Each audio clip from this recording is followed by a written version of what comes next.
Hello, hello. Du coup, on se retrouve pour maintenant le chapitre 4. Donc, c'est le chapitre sur ISLM. Bon, c'est un des chapitres les plus compliqués, mais en même temps, c'est un des plus rapides. Donc, vous en faites pas, ça va bien se passer. On va commencer direct. Donc, IS, c'est quoi? Ça représente l'équilibre des biens, enfin, sur le marché des biens et des services.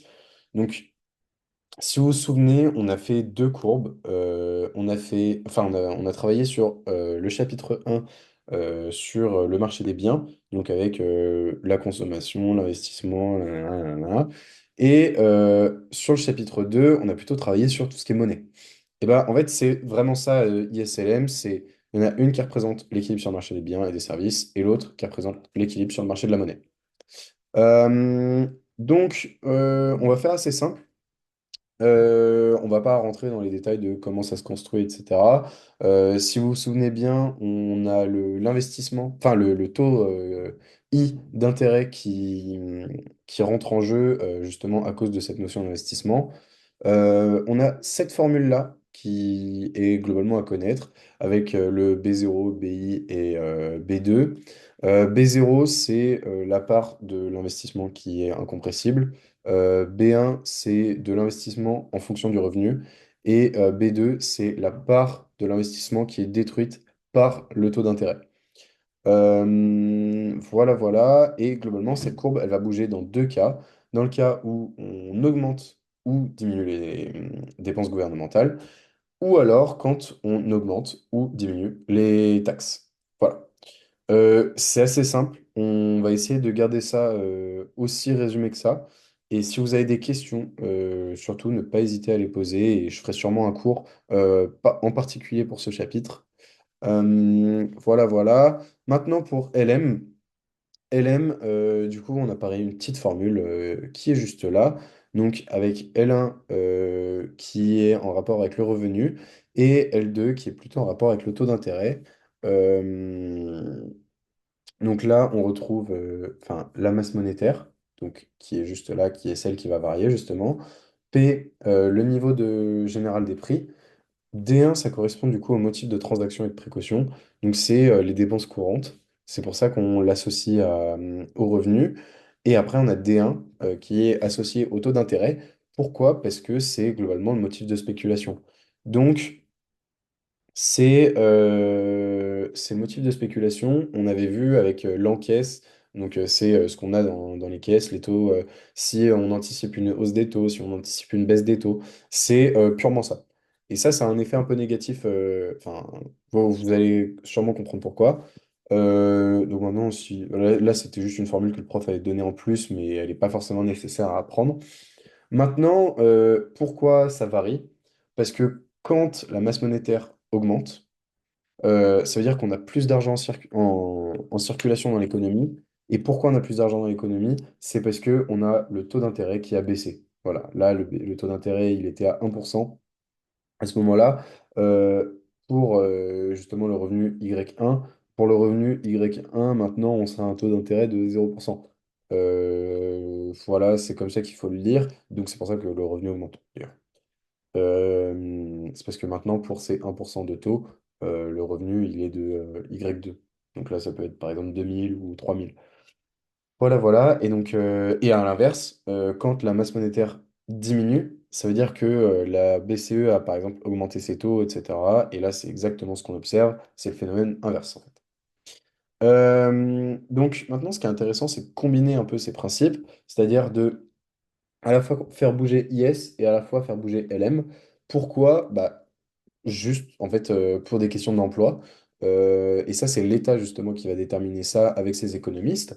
Donc ça, c'est ce qu'on appelle le policy mixte. Ça a été beaucoup utilisé enfin, pendant une longue période. Maintenant, ça marche un peu moins. Il y a des cas dans lesquels ça marche pas du tout, même. Et c'est justement ça qu'on va voir juste après. Euh, donc d'abord, on va commencer par le point A, donc, qui est juste là. L'État, lui, ce qu'il veut, c'est relancer un peu le pays, enfin augmenter en fait globalement le nombre de personnes en emploi. Donc, pour augmenter le nombre de personnes en emploi, on rappelle, il faut augmenter le revenu parce que ça veut dire qu'il faut plus de gens qui travaillent. Euh, L'État va soit baisser les taxes, soit augmenter ses dépenses, soit faire les deux en même temps pour justement arriver à B. coup, la courbe IS s'est déplacée vers la droite. Euh, une fois qu'on est à B, ce qui est intéressant de savoir, c'est que on a certes amélioré l'emploi, mais il y a le taux d'intérêt qui vient chouiner un peu les choses. Et si vous vous souvenez bien, une hausse du taux d'intérêt, c'est pas forcément bon pour les investisseurs. Donc, ce qu'on va faire, c'est que on va baisser les taux, tout simplement, pour justement atteindre le niveau C, qui est justement le niveau de plein emploi, en fait, tout simplement. Et comment on fait ça? Eh ben, on baisse les taux, et du coup, on accède plus facilement au crédit, et ça veut dire que les gens ont plus d'argent en circulation, en fait, dans l'économie. Donc, la masse monétaire a augmenté.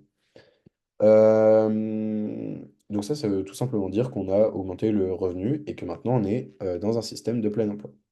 Ça, c'est sympa, mais ça marche pas dans tous les cas. Et d'ailleurs, si vous voulez voir, enfin un peu vous amuser avec le modèle ISLM, sur notre site, vous trouverez justement un petit simulateur par rapport à ça.